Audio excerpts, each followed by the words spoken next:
Hey folks, it's Frithgar here, how you doing? Welcome back to Farming Simulator 22 with our realistic series. Why I feel the need to push the limits of what I can do every time. I just do though, like, I didn't need to take that as close to 10,000 as I could get it, but I still kind of wanted to. I don't know. Does anyone else do that? Right, we'll bring you over here, and are you going to be high enough? If it's not high enough, what we'll do is we'll build a ramp in here so that it does actually lift it up a bit.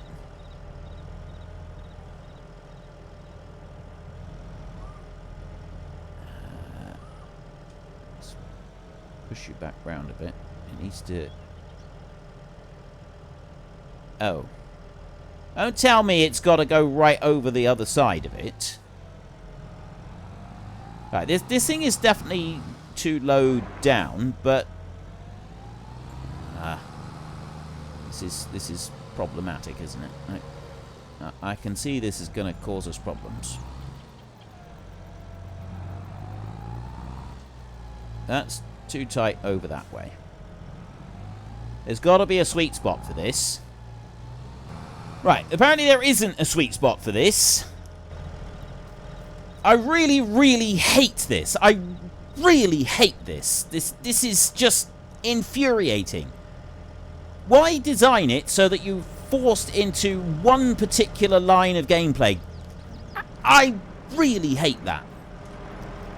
I tell you what, if there was anything that was going to make me rage quit playing this map, is this pig-headed insistence that everyone has to play one set way. Oh, I really hate it. Can you sense the frustration coming through? Right, we're going to change this round, and we are going to build a little bit of a ramp here. Actually, no. Decoration. Don't we have a... There's ramps here. Placeable ramp, right there. Right, well, I have a ramp that can go that way. Well, I mean, yeah, I can rotate that ramp round, but I don't want one like that. I kind of want one that goes up over. The only problem is then I'm wondering if it's going to work down the bottom, and also this ramp's too small. Oh, it's just sitting down flat on the ground. It's basically what it's doing. Like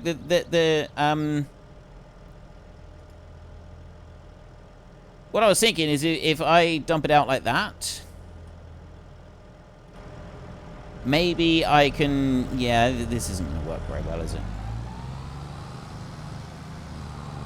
I can have it like that, and then this can come on up, and... See, it does work if you can bring the thing high enough, but that's just... I don't like that. I can pick these up. But yeah, I don't like that. I don't like the way that works. I mean, maybe there's one we can get of these that's got a higher auger on it. Maybe that's going to be the way around this.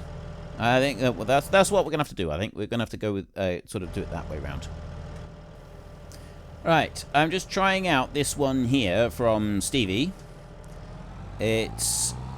The auger on it is ever so slightly higher than the auger on the other one, which means it's just high enough that it can reach into the top of this machine.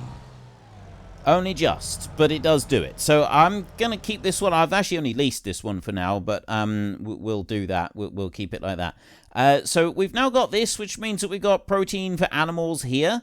Now this we can have... spawn, actually.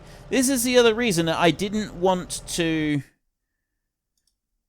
Oh, no, that's spawn as well. Oh, right. So, even though... wait, where's that one? Oh, that's his spawn as well. Yeah, right. So, we don't want to change that. It just goes loose into the thing. I didn't want to be messing around, like, raising the levels in front of the machine in case it stopped it from working. Because...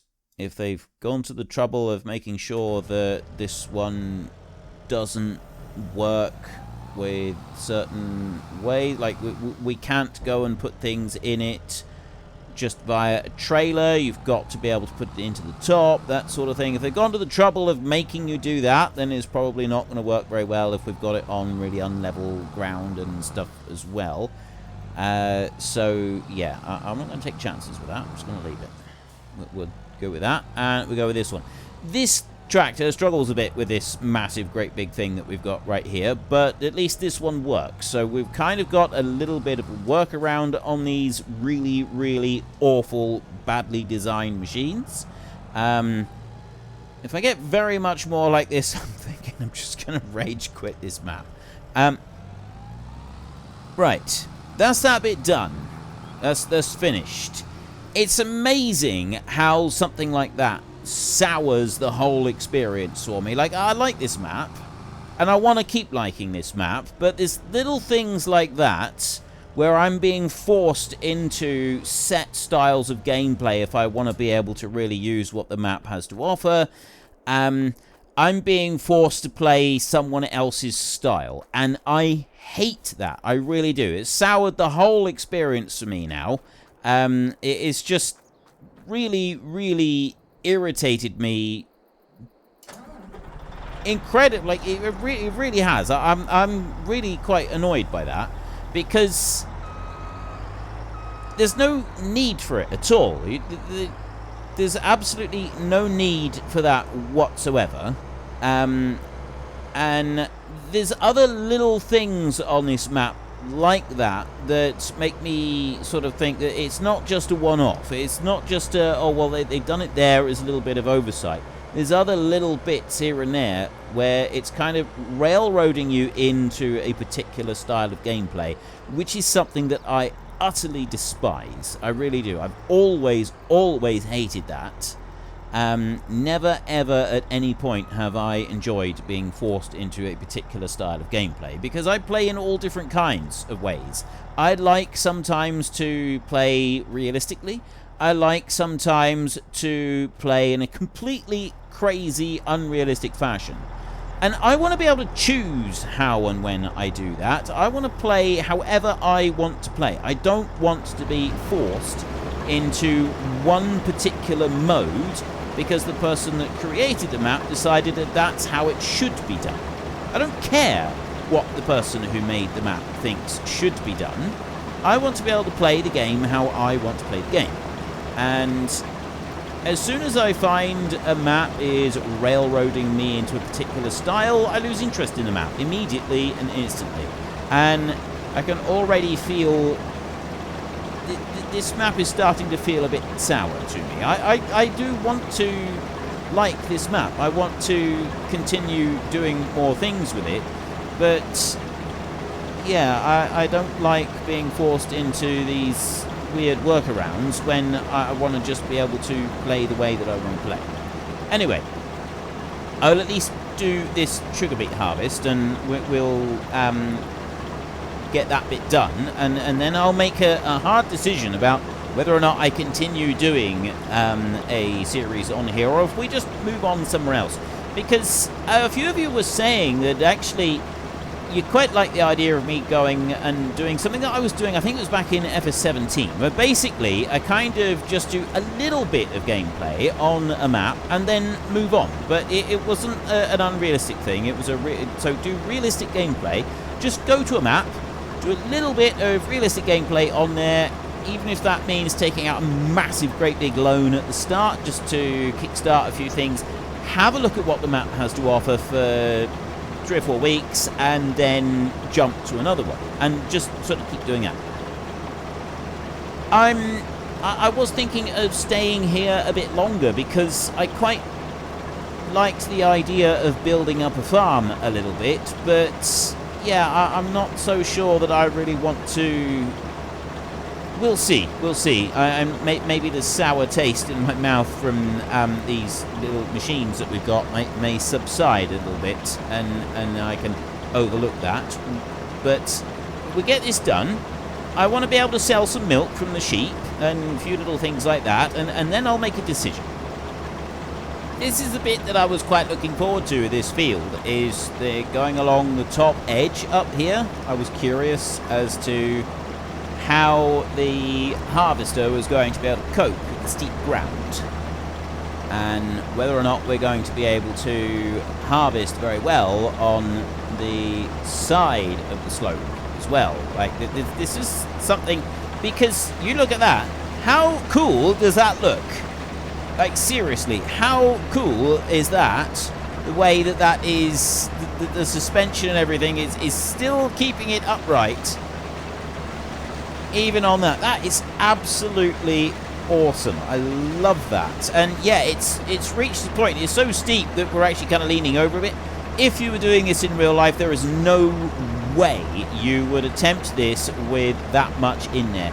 You would empty out the sugar beet back down there at the bottom, and then you would start moving, and you would do this with an empty machine, because that way you're not going to be top heavy. There's no danger of you tipping over down the hill, because we're very top heavy in this. All of that weight, the sugar beet, is quite a long way up in the air, which means that the center of gravity is not in the center of the machine. And to be honest,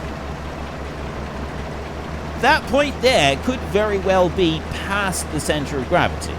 Like that, because of the weight that we've got in there, it could be enough to make this thing tip over. Because you've got to remember, balloon tires are designed to kind of squash a little bit. So if you put all that weight on that side, those tires will have squashed a bit, and that would then end up with the machine tipping over.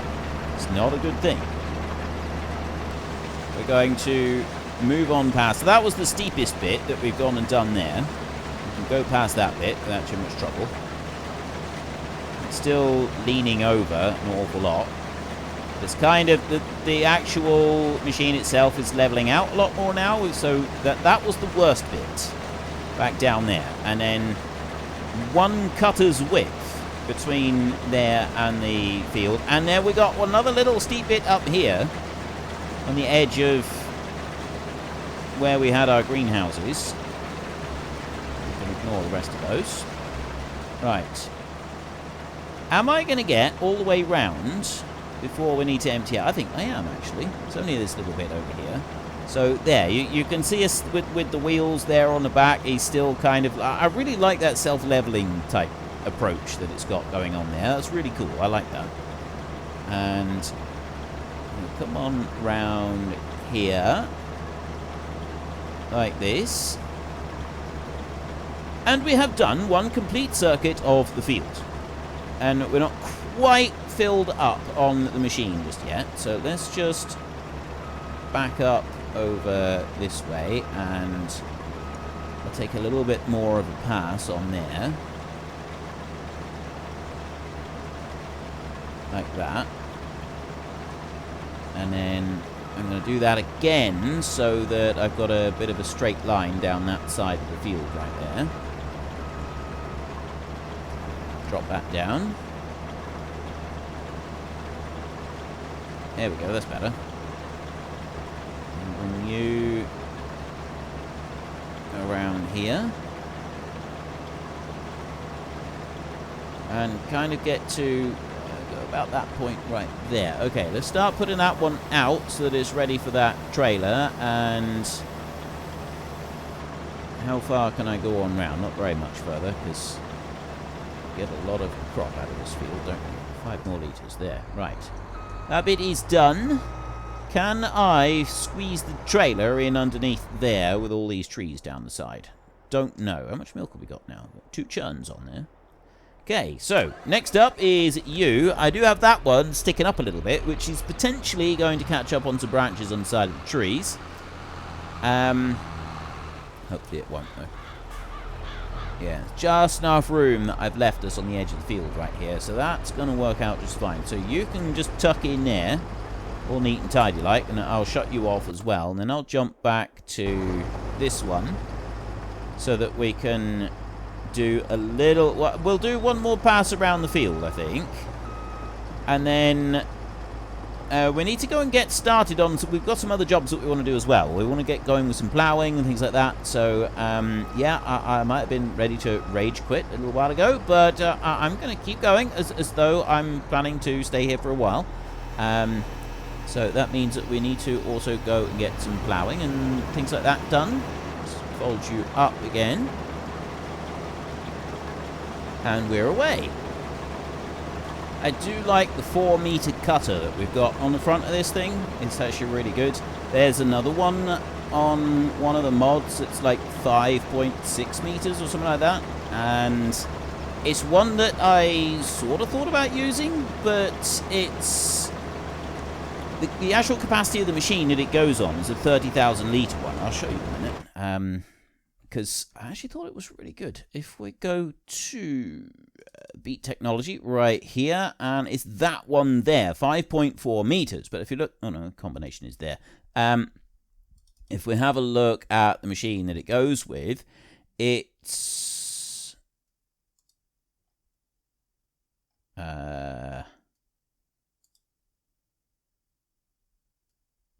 one here somewhere. There's that one. Isn't it? Homer Pterados T440 mod. Is that the one? Oh yeah, so it is. Right. For some reason I thought that this one wasn't available. This has got 45,000 cubic meters. 45,000 cubic meters. 45 meters. Cubic meters. 45,000 liters. I was looking at... I thought there was a smaller version of it, which was basically on...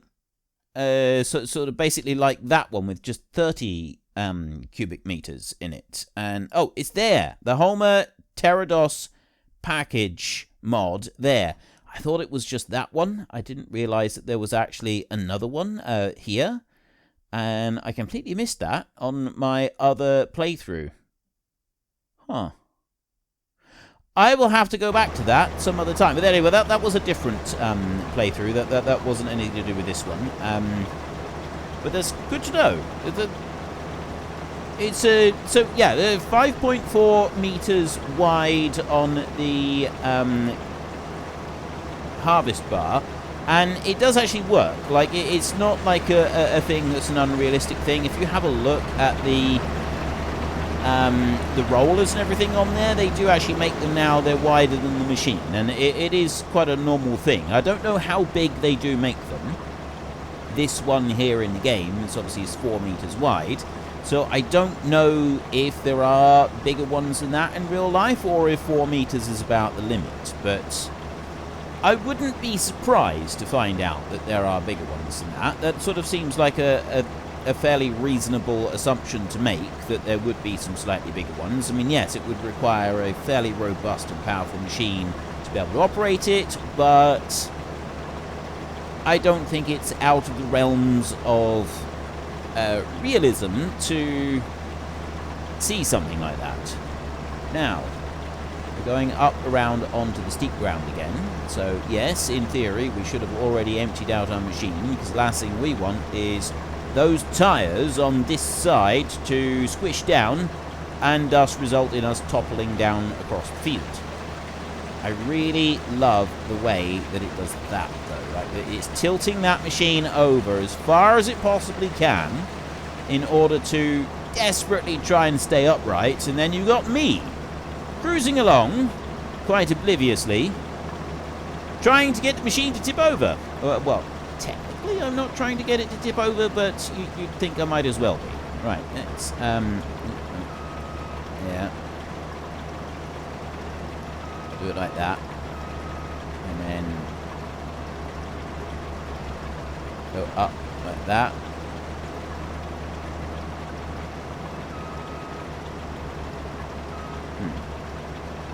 This is why you've got to be careful when you're working on a hill. Things like this can happen. But what we're going to do is we're going to come back down here, and we're going to be eternally grateful for the fact that we've got crop destruction turned off, because otherwise we would have nothing left. Done quite okay. Right. There we go. Right, we've gotten round that one. And in future, like, we're going to be putting grass in here, so we don't need to worry about that. we can whiz around that with the mowers, or we can just whiz right through it if we turn the collision off. Some of you said, yeah, go for it. Just take the collision off. It would just make life a bit easier, a bit faster. So I haven't fully made my mind up on that one yet. Oh, I forgot about that one. I've got the other auger wagon down the bottom there. The spout is not quite long enough. You know, I'm just going to sell that one a minute, because looking at that, I can feel the rage building back up again already. And I thought I'd had that on. I thought it was under control, but apparently it's not. Right, so I want that one, and I'm just going to sell it. 47,000. Yes, I get a bit more if I went down there and I did it in the shop, but I want it gone. It's done. It's finished. We're done with on that. That gives us 92,000 left over, which is enough to cover all our costs for this. And yeah, we can't afford to actually go and buy the auger wagon that I've now got, but we'll just keep that one on lease for now and do it like that instead. We'll think of something else maybe later on. Now then, I've done twice around the outside edge of the field. I'm thinking that we will try and just set the hired help going in a minute and not worry about doing very much more around the edge of the field. And what we'll do instead is we'll go and tidy up after we're finished in here. That might be a better way of doing it. That way I can just go and get started on some of the other jobs. That's all finished now. We're not going to get any more in there. So if I just kind of take the edge off of there like that, and then I run down here. I don't know how much space it needs and whether or not it's even going to be able to cope with the concept of doing this, but I remain hopeful that it might. So what I'm going to do is I'm going to bring this one over here like this, onto this little short bit here, and I'm going to start the hired help going right there. Just like that. So we'll go up this bit here and then turn round and drive back down the field. How much of the field it's going to leave behind, I don't know. But, I mean, twice round, it's enough to start things off with. Come on up here. And then let's just leave it to do whatever it's going to do for a minute. Doesn't really matter what it does for a second. And this one here, we can take this and we can go and put this into the storage. I'll stop and put a little bit into that awful machine so that it can chop a bit more sugar beet. Let's have our beacons on. And we can just, well, actually, we can have a look down here. We can nose down between the trees and see. Oh, there he is. Right, he's on his way. He's turned around now. He's actually done a turn round, and yeah, there is a little bit that's been left behind, but we expected that. That was fully 100% expected. And he's going to head back up across the field over there and do a little bit more. So we'll be able to run down in a minute and just unload that. But first, we want to go this way and tip this into the sugar beet chopper. Is it a beet master? I don't know what it's called. It's called something. In the quiet places of my mind, I've called it many things, none of which are actually repeatable. So we won't go into that, but this machine here that we're about to tip this into, all we need to know is that it goes by many names. I can lift that up. See, even this one's barely able to do it at all, isn't it? Ah, that's how we do it. We have to lift that one up a little bit. There. Bring that over. Dump that in there. How much will go in this one? There, right, that's full. Okay, that bit's done. Now I can go and take the rest of this and put it in our sugar beet storage. While that's tipping out in there, I'm just going to skip over to this one. And for a minute I thought I had to lift it up, but no, it's folded, so it just stays like that. We're going to run this one down to the sugar beet field, the other sugar beet field, and we're going to start that one off doing some ploughing down there, and then we will jump back over to our sugar beet chap and carry on with that. So I'm going to bring you over this way. The only issue with this is going up against the fence, because it does quite often just drive right into the fence and then stop, and yeah, it's not good. I don't know why it does it though. It always seems to be like, if you haven't got a front weight on, it doesn't do it, but it always seems to want to do that when you've got a front weight on.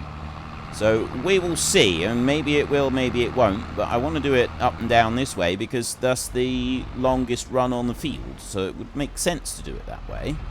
So I'm just going to bring you over to there, like that. It's probably going to give up and pack up and go home because there's a tree within 5 kilometers of it, but you know what, I'm thinking that maybe I should just stop.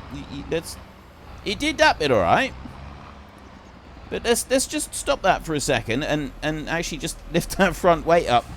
I realised when I was back at the farm that what I actually did was I lowered the front weight and I drove all the way down here with the front weight on the ground. Sparks flying and everything. See, not very good. We didn't really want to do that. Right, let's switch to the actual plough and try lowering that one. Yeah, that works a lot better. I'm thinking that's a better move. Okay, I'm going to leave that one there. I'm not going to watch, because if he drives into the fence after he's turned around, I'm just going to get mad. That's all that's going to happen. I'm just going to get mad with it. So I'm going to try and not do that. I'm going to withdraw that one, and then we're going to whiz on round this way. Leave the enclosure right here and belt off back down to the field so that we can unload the next trailer load. Just this little bit of a squeeze, but we did it. We're all right. We're in November. I don't know if there's anything that we can actually plant in November. We can carry on with the winter ploughing. That's absolutely fine. We can start on that and continue with that. But yeah, I mean, I suppose I could do a little bit of work with moving the greenhouses, so we've got the money for that at the moment. Did think about getting some more sheep, but I don't think I'm going to do that. I don't really want to be driving around this way. It's a long way around the field. You know what? Just turn away from your screens a second. Right, is this got collision on? Not collision, crop destruction. No, there is no crop destruction. I just flicked over to this one a second, and yeah. Unfortunately, folks, that is all we have got time for today. A massive thank you to everybody who has earned their way into the Great Book of Names. To find out some more details about all the names coming past, please head into the description and click on the link to the Discord. It's a link to another video. The link is on the other video.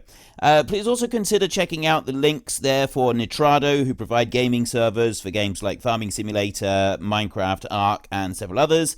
And there's also Fanatical, who will help support your gaming habit by providing you with cheap games and also giving me a small commission on anything that you buy using my link. If you've enjoyed this particular video, then please head down below and give us a like. And if you really enjoyed it, then please tell your friends all about me. Get them to come and watch as well. That would be awesome. And until next time, thank you very much for watching. This is Frithgar. Goodbye, and see you later.